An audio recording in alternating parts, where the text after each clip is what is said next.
Okay guys, hello, good afternoon. Ayan, sa mga hindi po nakapanood ng aking live, ito po yung aking sumada live kanina, mga 30 minutes before hindi, after 30 minutes, okay?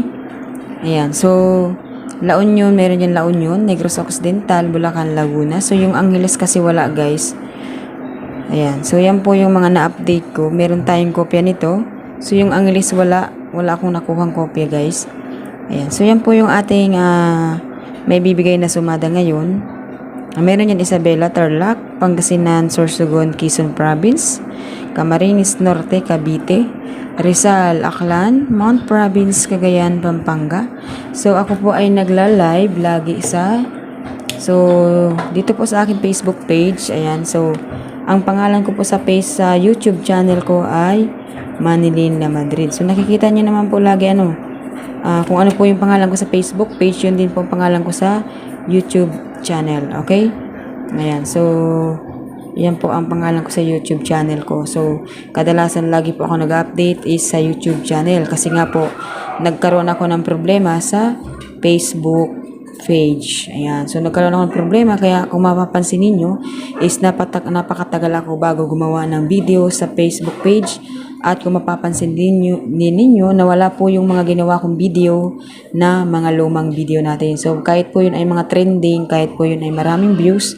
So, inerase ko po yung lahat kasi po, sabi po doon sa is kailangan na pong alisin yung mga nagawaan mo ng violation. So, hindi ko naman po alam kung alin doon yung may violation.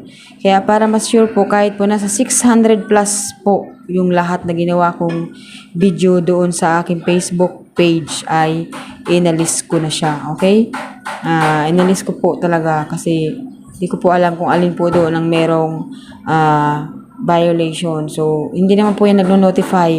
Hindi mo po malalaman kung saan po siyang video nagkaroon. Dahil kung meron ka pong matitingnan, so mas madali po sana. Hindi po tulad sa YouTube channel, makikita mo po kung saan siya nagkaroon ng copyright or kung saan ka nagkaroon ng mga kasalanan na ginawa or mga nalabag, di ba? Mayroong notification, mayroong kang makikita at magagawan mo agad ng paraan. Pero pag sa Facebook page, hindi mo alam kung alin doon yung nagawan mo ng mga content na hindi nagustuhan ni Meta. So, kaya hindi po ako nagagawa ng anong tawag dito, mga video. So, hindi pa ako nag-upload sa Facebook page kasi nga po, nangihinayang lang din naman ako. So, inerase ko po lahat. Nasa 600 plus po yun. Lahat ng video ko, inerase ko po yung lahat.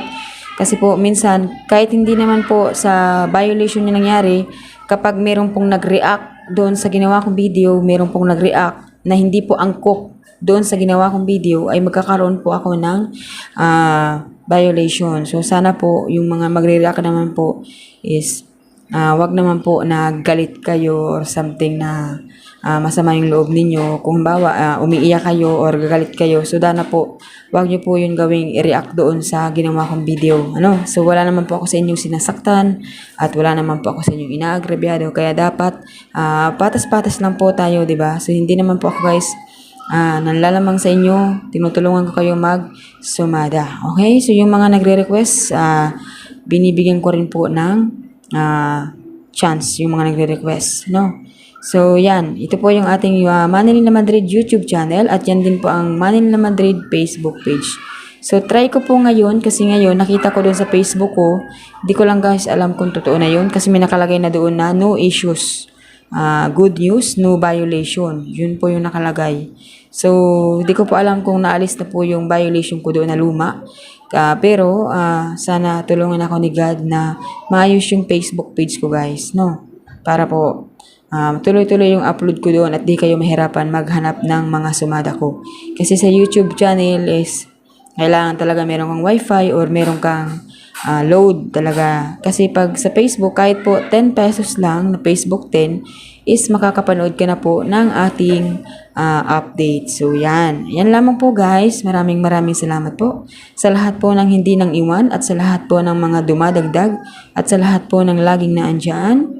At sa mga nakakaalala sa akin kapag merong nanalo at naaalala ako, nabigyan, kahit po magkano.